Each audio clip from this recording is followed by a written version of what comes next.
With me is Sunil Sangwan, who was jail superintendent in Gurgaon till a few days ago. Now he has been given ticket by the BJP and he is a candidate of the BJP from Charkhi Dadri assembly constituency. आप jailer थे कुछ दिन पहले और उसके बाद कुछ दिनों पहले ही आपने एकदम से पॉलिटिक्स ज्वाइन किया है, तो एकदम से ये कैसे हुआ? आपकी ट्रांसफॉर्मेशन एक एज ए पॉलिटिशियन आप कैसा महसूस कर रहे हैं? देखो, ब्यूरोक्रेसी की लाइफ बड़ी इजी लाइफ, पॉलिटिशियन की लाइफ बड़ी टफ है। मैं पिछले 28 साल से देखता रहा हूँ। और लोगों के काम करने के लिए आपको खुद को दुखी होना पड़ता है, लोगों के दुख में आपको दुखी होना पड़ता है। राजनीति इतनी आसान नहीं है। लोग कह देते हैं ना कि राजनीति तो एक महीने का दुख है ना। मेरे पिताजी को मैंने देखा है, 30 साल से इसी काम में लगे। आपने बीजेपी क्यों ज्वाइन की? क्योंकि आप तो ब्यूरोक्रेसी में थे, आपका कोई पॉलिटिकल लिंक नहीं था। राजनीतिक बात तो आपने बीजेपी एकदम से क्यों ज्वाइन की? राजनीतिक बात करूं तो मैं ये कह सकता हूं कि मैं मोदी जी की नीतियों से प्रभावित हुआ हूं। दूसरी बात ये है कि मेरे पिताजी ने 19 अक्टूबर 2023 में एक वर्कर मीटिंग की थी, जिसमें हजारों लोग आए थे, टेलीफोन कॉल पर आए थे। फिर मेरे पिताजी ने भूपेंद्र सिंह हुड्डा से संपर्क साधा। उन्होंने भूपेंद्र हुड्डा ने मेरे पिताजी से संपर्क साधा, लेकिन टिकट की आने टिकट की ना भरने के कारण फिर आदरणीय मनोहर लाल जी का फोन आया। मनोहर लाल जी ने कहा कि साथ मिलके चलो, आपका मान सम्मान रखेंगे।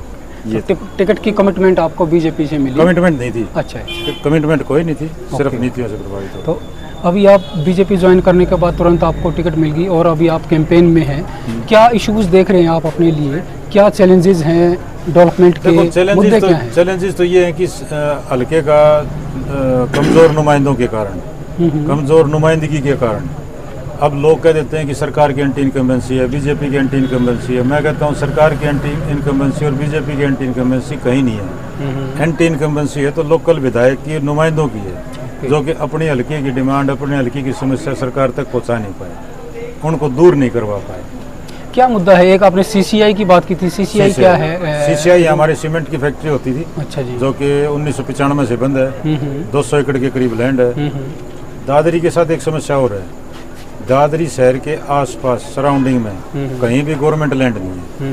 आप कोई भी नया प्रोजेक्ट लेना चाहो या तो लैंड एक्वायर करो, लैंड इतनी महंगी होगी है, किसान देना नहीं चाहते, क्योंकि जो सरकार देगी वो मार्केट रेट से कम देगी। तो इसलिए 200 एकड़ की जो लैंड है ये स्टेट गवर्नमेंट सीसीआई से परचेज करेगी। स्टेट गवर्नमेंट उसके अंदर प्रोजेक्ट लेके आए। तो वो प्रोजेक्ट मतलब चला नहीं, सीसीआई के पास वो जमीन है। सीसीआई तो बंद होगी ना। अच्छा, तो उसमें मतलब उसकी जगह कोई और प्रोजेक्ट आप लाना चाह रहे हो? हाँ, उस लैंड में, उस लैंड को किसी और चीज़ में यूज़ करना चाह रहा हूँ। अच्छा, आप वही सवाल आता है कि आप रोहतक में जेल सुप्रिटेंडेंट थे, जो कंट्रोवर्शियल एक गवर्नमेंट है राम रहीम मतलब जी। मैं पिछले 15 दिन से मैं इंटरव्यू दे रहा हूँ और जो ये 3-4 सवाल रूटीन के पूछ के लास्ट में इसी में आके टिकते हैं। हाँ जी, हाँ जी।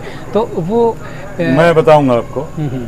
पैरोल 2 तरह की होती है। हाँ, पैरोल के बारे में। पैरोल 2 तरह की होती है, एक इमरजेंसी पैरोल, एक रूटीन की पैरोल। इमरजेंसी पैरोल में कंपिटेंट अथॉरिटी है सुप्रिटेंडेंट जी। उसने 3 बार एप्लीकेशन दी है 2017 से लेकर जब तक मैं था। इमरजेंसी पैरोल तीनों पैरोल मैंने रिजेक्ट की। मैंने रिजेक्ट बाइस्ड होके नहीं की, मैंने उसकी वेरिफिकेशन करवाई है। उसने कहा मेरी मदर हॉस्पिटल में एडमिट है, मैंने वेरिफिकेशन कराई। एक्ट ये कहता है कि जब तक पेशेंट सीरियस इलनेस ना हो तब तक इमरजेंसी पैरोल नहीं मिलेगी। पुलिस वेरिफिकेशन ये आई कि भाई इसकी मदर तो एडमिट है लेकिन सीरियस नहीं है। मैंने वो तीनों इमरजेंसी पैरोल रिजेक्ट की। अब आ गई रूटीन की पैरोल, रेगुलर पैरोल, रूटीन की पैरोल, जो भी है, आप कुछ भी नाम दे सकते हैं आप। उसकी कंपिटेंट अथॉरिटी है डिविजनल कमिश्नर जी। मेरा काम है इस साइड से उसने पैरोल की एप्लीकेशन दी, इस साइड से मैंने डिविजनल कमिश्नर को भेज दी। एक्ट के अनुसार मेरे पास 5 दिन का टाइम है जो जिसमें डिसीजन लेना है। ठीक है जी। जिसमें मतलब केस बना के भेजना है। ठीक है जी। अब बात आ गई रिकमेंडेशन की कि भाई रिकमेंड की है। मैं गारंटी देता हूँ, आप रोहतक में जाइए, आप अपना सोर्स डेवलप कीजिए डिविजनल कमिश्नर के ऑफिस में। मैंने एक भी पैरोल इसकी रिकमेंड की हो, जो आप सजा देंगे मैं भुगतने होता है। यानी आपने कोई रिकमेंडेशन नहीं की? मैंने कोई रिकमेंडेशन नहीं की। मैंने इस इसकी नहीं, मैंने किसी भी कैदी की रिकमेंडेशन नहीं। ओके। तो वैसे उनका जब कन्विक्शन के बाद जेल में आए किस तरह का जेल के लोगों में जो जेल इनमेट्स हैं, एम्प्लॉइज हैं, देखो, या उनकी तरफ से उनका कैसा व्यवहार था? मेरा डिपार्टमेंट रहा है, हम्म, मेरा डिपार्टमेंट, मैंने उसमें डिपार्टमेंट में 22.5 साल निकाले हैं हम्म। और मैं VRS ले चुका हूँ। अब मेरा फर्ज नहीं बनता कि मैं मेरे डिपार्टमेंट की कोई ऐसी बात घटना कोई शेयर कर सकते हैं, आप करना चाहते हो उनके बारे में, कोई अच्छी खराब कोई? नहीं, ऐसा कुछ नहीं है, नॉर्मल कैदी की तरह कैदी थे। अच्छा, तो आप जेलर से रिटायर हुए हो, क्राइम और क्रिमिनल्स से आपने काफ़ी डील किया है। हरियाणा में क्राइम एक बड़ा इशू है, लाइन ऑर्डर बड़ा इशू है, क्रिमिनल्स पीछे भी काफ़ी घटनाएं हुई हैं, हर शहर में भी फिरौती वाली। कैसे डील किया जाए इससे? मतलब आज ये पब्लिक रिप्रेजेंटेटिव अब आप कोशिश कर रहे हैं, हम उम्मीद करते हैं आप जीत, तो कैसे आप उनको मतलब? नहीं, यूपी की तरह करो। देखिए, आज से तकरीबन 8-10 साल पहले सबसे कमज़ोर पुलिस अगर कोई हिंदुस्तान में मानी जाती थी तो यूपी पुलिस मानी जाती थी। और आज की तारीख में सबसे ताकतवर पुलिस कौन, आप ही बता दीजिए। उस चीज़ का क्रिटिसिज्म भी बहुत हुआ है। क्रिटिसिज्म है, देखो मैं कह रहा हूँ इनकाउंटर क्राइम नहीं रोक सकता। क्राइम रोकने के 2 कारण होते हैं। एक कारण शॉर्ट टर्म, जल्द से जल्द क्राइम कैसे ख़त्म किया जाए, उसके लिए इनकाउंटर है। लॉन्ग टर्म, उसके लिए आप उनको रिहेबिलिटेट करो, उनको रिफॉर्मेशन करो, वो अलग अलग कहानियाँ हैं। क्राइम में बच्चे ना जाएं, नशे में बच्चे ना जाएं। आज के दिन खासकर हमारे शहर में नशे की वजह से बच्चे क्राइम में जा रहे हैं। तो फिर एक तो ये हो गया कि नशा बंद करो, तुरंत नशा बंद हो गया, तुरंत नशा बंद हो गया तो क्राइम करेंगे। एक उनके लिए रिहैब सेंटर खोलो, जो नशे में है उनको रिहैब सेंटर में भेजो ताकि वो नशा छोड़ दें, क्राइम बंद करें।